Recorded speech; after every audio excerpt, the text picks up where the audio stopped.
اعوذ باللہ من الشیطان الرجیم بسم اللہ الرحمن الرحیم رب اشرح لی صدری ویسر لی امری واحلل عقدۃ من لسانی یفقہوا قولی ربی زدنی علما۔ السلام علیکم ورحمۃ اللہ وبرکاتہ فرینڈس، امید کرتی ہوں آپ خیریت سے ہوں گی اور اپنی جو آپ کا روز کا کام مل رہا ہے وہ اچھے طریقے سے یاد کر رہی ہوں گی۔ تو آج بھی آپ لوگوں کی جو اردو کا دہرائی کا لیکچر ہے اس پہ آتے ہیں۔ لیکچر نمبر 9، 8 مئی سن 2020، جمعہ، جماعت ہم جونیئر، مضمون اردو بے، عنوان ہے آپ کا نظم نمبر 1 اور 2 اور کتاب کا صفحہ نمبر 105 اور 109۔ اس پر آپ کے نظم نعت اور حمد ہے۔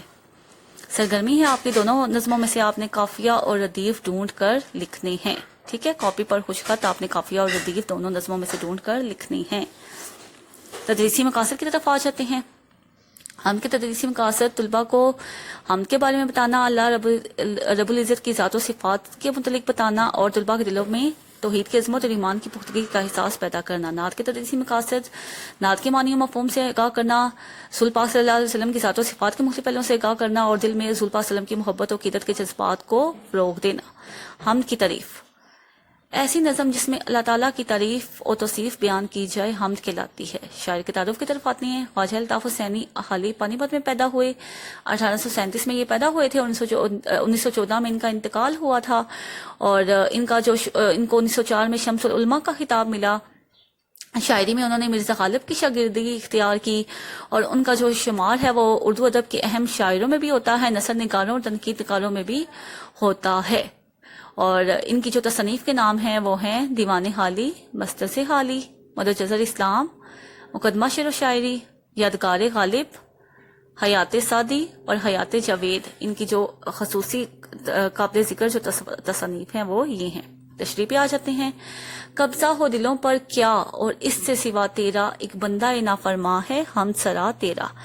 بندہ نافرمان، حکم نہ ماننے والا بندہ، ہم سرا اللہ تعالیٰ کی تعریف بیان کرنا۔ اس شعر میں شاعر کہتے ہیں کہ اے اللہ، میں تیرا ایک حکم نہ ماننے والا انسان ہوں، لیکن پھر بھی میرے دل پر تیری ہی حکمرانی ہے، پھر بھی میں تیری ہی تعریف میں مگن ہوں اور پھر بھی میں تیری تعریف ہی بیان کرتا ہوں۔ میرے دل پر تیرا ہی قبضہ ہے، میرا جو دل ہے، بے شک میں تیرا حکم نہیں مانتا، لیکن جو میرے دل میں تیری یاد ہے وہ ہر وقت قائم ہے، ہر وقت مجھے تمہاری یاد آتی ہے، تیری یاد آتی ہے اور میرا دل جو ہے وہ بے شک میں تیرا حکم نہیں مانتا لیکن پھر بھی میں تیری یاد سے غافل بھی نہیں ہوں۔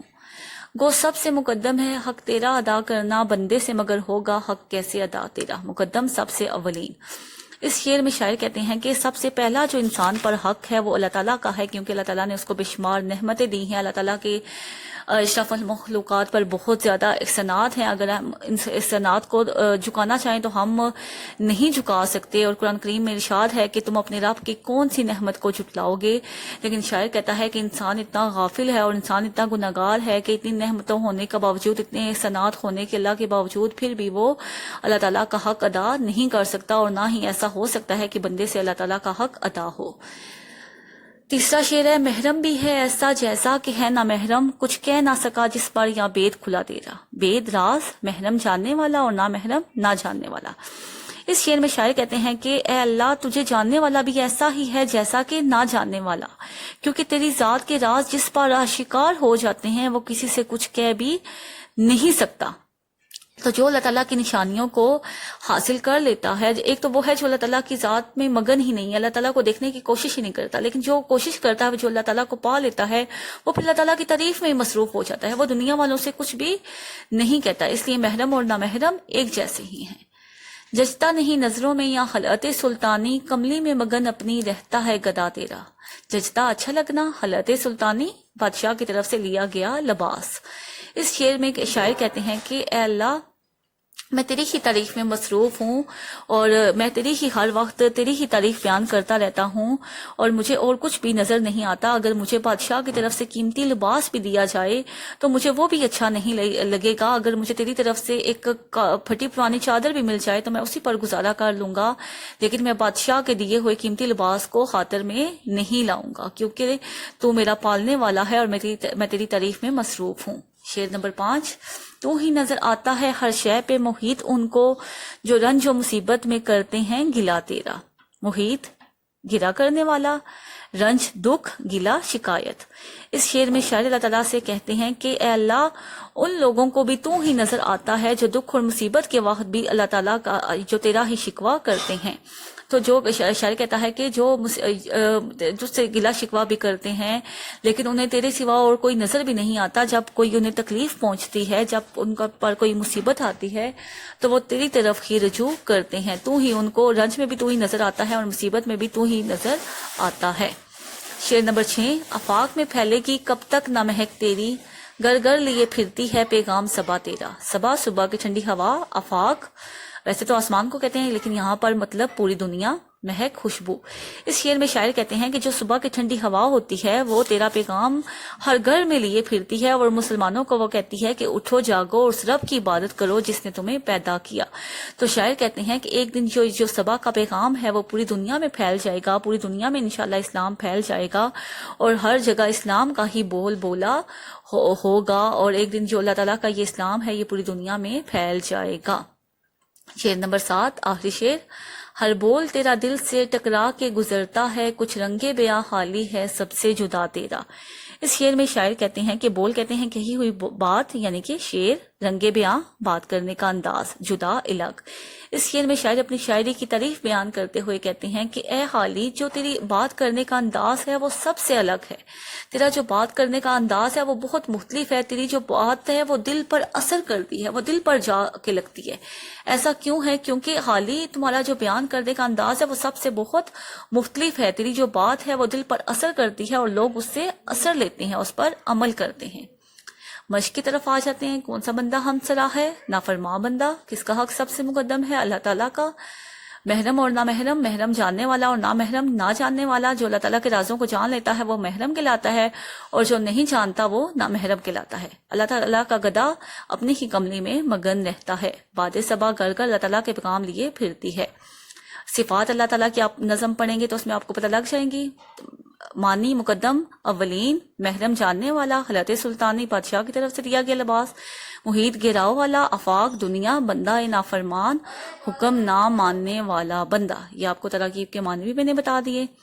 اب آ جاتے ہیں نظم نمبر 2۔ نظم نمبر 2 نعت، اور نعت کی تعریف کی طرف آتے ہیں۔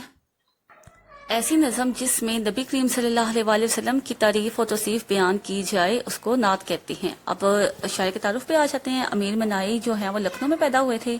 آپ کے والد کا نام مولوی کرم محمد تھا اور آپ حضرت مخدوم شاہ مینا لکھنوی کی اولاد میں سے تھے، اس لیے اپنے نام کے ساتھ منائی لکھتے تھے۔ امیر منائی کا جو شمار ہے وہ اپنے عہد کے قادر الکلام تمام کلاموں پر قدرت رکھنے والا شاعروں میں ہوتا ہے۔ انہوں نے تمام اصناف میں شاعری کی لیکن نعت اور غزل کی طرف زیادہ رجحان رہا۔ اب ان کی تصانیف میں 2 عشقیہ دیوان، مرات الغیب، صنم خانہ عشق، ایک نعتیہ دیوان، محمد خاتم نبیین شامل ہیں۔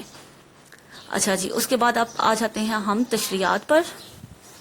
تو جو سب سے پہلا شعر ہے، صبا بے شک آتی مدینے سے تو ہے کہ تجھ میں مدینے کے پھولوں کی بو ہے۔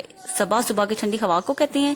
اس شعر میں شاعر کہتے ہیں کہ اس میں شک نہیں ہے کہ صبح کی ٹھنڈی ہوا مدینے سے آتی ہے اور وہ مدینے کی گلیوں سے ہو کر آتی ہے، اور ایسا لگتا ہے کہ جو صبح صبح جو ٹھنڈی ہوا چل رہی ہوتی ہے اس میں مدینے کے پھولوں کی خوشبو ہے۔ شاعر امیر منائی نعتیہ اشعار کی صورت میں رسول پاک صلی اللہ علیہ وسلم کی تعریف میں مصروف ہے اور وہ کہتے ہیں کہ جو صبح کی ٹھنڈی ہوا چلتی ہے تو ایسا لگتا ہے کہ جیسے وہ مدینے کی گلیوں سے ہو کر آئے، اس میں مدینے کی گلیوں کی پھولوں کی خوشبو ہوتی ہے۔ شعر نمبر 2، سنی ہم نے طوطی اور بلبل کی باتیں، تیرا تذکرہ ہے تیری گفتگو ہے۔ اس شعر میں شاعر نے 2 پرندوں کا ذکر کیا ہے، طوطی اور بلبل۔ اس میں شاعر کہتے ہیں کہ میں نے 2 پرندوں طوطی اور بلبل کی باتیں سنی ہیں۔ انسان تو انسان، جو پرندے ہیں وہ بھی نبی کریم صلی اللہ علیہ وآلہ وسلم کی تعریف میں بیان ہے۔ شاعر کہتا ہے کہ میں نے ان کی بھی باتیں سنی ہیں، ان کی بھی میں نے گونج سنی ہے، وہ بھی ایسے ہی لگ رہا ہے جیسے کہ نبی کریم صلی اللہ علیہ وآلہ وسلم کی ہم سرائی میں مصروف ہوں۔ تو شاعر کہتا ہے کہ جس کے پاس بھی جائیں وہ ہر وقت نبی کریم صلی اللہ علیہ وآلہ وسلم کا ہی ذکر کر رہا ہوتا ہے، ہر جگہ آپ کی ہی گفتگو جاری ہے۔ شعر نمبر 3، جیوں تیرے در پر مروں تیرے در پر، یہی مجھ کو حسرت یہی آرزو ہے۔ اچھا، جیوں زندہ رہوں، حسرت، تمنا، آرزو، خواہش۔ اس شعر میں شاعر کہتے ہیں کہ میری یہ خواہش ہے کہ میری جو زندگی ہے وہ آپ صلی اللہ علیہ وآلہ وسلم کی چوکھٹ پر ہی گزرے، اور جب مجھے موت آئے تو مجھے آپ صلی اللہ علیہ وآلہ وسلم کی چوکھٹ پر ہی مجھے موت آئے. شاعر کہتا ہے کہ یہ میری بہت بڑی تمنا اور حسرت ہے کہ جو میری آرزو ہے میری کہ جب مجھے موت آئے تو میں رسول پاک صلی اللہ علیہ وآلہ وسلم کی چوکھٹ پر ہی میں مر جاؤں اور مجھے ایسے ہی میری جو موت ہے وہ واقعہ ہو جائے. جمے جس طرف آنکھ جلوہ ہے اس کا جو ایک سو ہے وہی چار سو ہے. اس شعر میں شاعر کہتے ہیں جلوہ کہتے ہیں ظاہر ہونا، یکسو ایک جگہ، چار سو چاروں طرف. اس شعر میں شاعر کہتے ہیں کہ ہر طرف نبی کریم صلی اللہ علیہ وسلم کا جلوہ نظر آتا ہے. جس طرف بھی آنکھ اٹھتی ہے ادھر ہی حضرت محمد صلی اللہ علیہ وآلہ وسلم کا جلوہ نظر آتا ہے. اگر دل آپ صلی اللہ علیہ وسلم کی طرف لگایا جائے تو ہر طرف وہی نظر آتے ہیں. یعنی کہ اگر ہمارا جو دل ہے وہ نبی کریم صلی اللہ علیہ وسلم کی یاد میں لگا ہوا ہے تو ہمیں ہر طرف نبی کریم صلی اللہ علیہ وآلہ وسلم کا ہی جلوہ نظر آئے گا. تو شعر نمبر 5، تیری راہ میں خاک ہو جاؤں مر کر، یہی میری حرمت یہی آبرو ہے. راہ راستہ، خاک مٹی، حرمت عزت اور آبرو بھی عزت.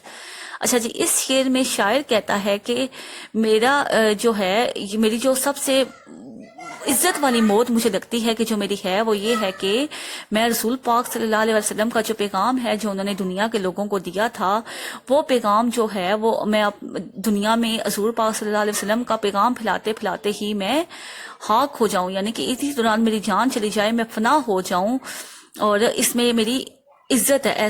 ایسا کرنا میرے لیے باعث فخر ہے. شعر نمبر 6، یہاں ہے ظہور تیرا اور وہاں نور تیرا، مقام میں بھی تو ہے لامقام میں بھی تو ہے. ظہور ظاہر ہونا، نور روشنی، لامقام حدود سے باہر. اس شعر میں شاعر کہتے ہیں کہ اس دنیا میں حضرت محمد صلی اللہ علیہ وسلم ظاہر ہوئے اور دوسرے جہاں میں بھی وہ روشنی کی شکل میں موجود ہوں گے. یعنی کہ دنیا میں بھی آ کر حضور پاک صلی اللہ علیہ وسلم نے ہمیں پیغام حق دیا، اللہ تعالیٰ کی عبادت کا حکم دیا، ہمیں سیدھے راستے پر چلایا، اندھیرے سے نکال کر روشنی کی طرف لایا، اور آخرت میں بھی آپ صلی اللہ علیہ وسلم آپ اپنی امت کی شفاعت کریں گے اور اپنی امت کے بخشوائیں گے. یعنی کہ دونوں دنیا میں آپ کا ہم پر بہت بڑا احسان ہوگا. شعر نمبر 7، جو بے داغ لالا جو بے خار گل ہے وہ تو ہے وہ تو ہے وہ تو ہے وہ تو ہے. اس شعر میں شاعر حضرت محمد صلی اللہ علیہ وسلم کی تعریف بیان کرتے ہوئے کہتے ہیں کہ جو بے داغ کہتے ہیں بغیر داغ کے، اور لالا ایک سرخ رنگ کا پھول، ٹھیک ہے، گلاب، اور بے خار بغیر کانٹے کے. تو اس شعر میں شاعر حضور پاک صلی اللہ علیہ وسلم کی تعریف بیان کرتے ہوئے کہتے ہیں کہ جو خوبصورت پھول کتنا خوبصورت ہوتا ہے گلاب کا، لیکن اس کے ساتھ کانٹے ہوتے ہیں، ٹھیک ہے. تو لیکن جو حضور پاک صلی اللہ علیہ وسلم کی جو شخصیت ہے وہ ہر قسم کے کیلو کانٹے سے پاک ہے. آپ صلی اللہ علیہ وسلم کی جو زندگی ہے وہ ہمارے لیے اسوائے حسنہ ہے.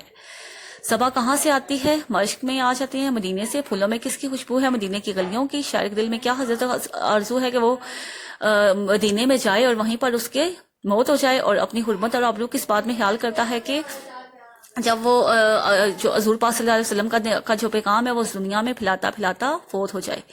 طوطی و بلبل نبی کریم صلی اللہ علیہ وسلم کا ذکر کرتے ہیں. اسناد میں ردیف کیا ہے؟ ردیف کسے کہتے ہیں؟ شعر کے آخر میں ہو بہو دہرائے جانے والے الفاظ کو ردیف کہتے ہیں. تو ہے جو ہے وہ اس میں ردیف ہے. قافیہ شعر کے آخر میں آنے والے ہم آواز الفاظ کو قافیہ کہتے ہیں، جیسے تو، بو، گفتگو، یہ سارے جو ہیں وہ قافیہ ہیں، ٹھیک ہے. تو لالے کے بے داغ اور گل کے بے خار ہونے سے کیا مراد ہے کہ لالے کا پھول بہت خوبصورت ہوتا ہے لیکن اس میں داغ ہوتا ہے، اور گل جو ہوتا ہے بہت خوبصورت ہوتا ہے لیکن اس کے ساتھ کانٹے ہوتے ہیں. لیکن ہمارے رسول پاک صلی اللہ علیہ وسلم کی شخصیت میں کوئی کیل کانٹا نہیں ہے، نہ ہی کوئی داغ ہے. اچھا، ڈائری کی طرف آ جاتے ہیں. ڈائری ہے آپ کی نظم نمبر 1 اور 2 یاد کر کے رجسٹر پر خوش خط لکھنی ہے. یعنی کہ نظم نمبر 1 اور 2 آپ نے پہلے اچھے طریقے سے یاد کرنی ہے، اور ان کی تشریح کچھ پوائنٹس میں نے آپ کو بتا دی ہیں، تو آپ نے نیٹ اینڈ کلین اپنے اچھے رجسٹر پر لکھنی ہے. لیکچر کا اختتام دعا پر کرتے ہیں. سبحانک اللہم و بحمدک اشہد ان لا الہ الا انت استغفرک و اتوب الیک. اللہ حافظ.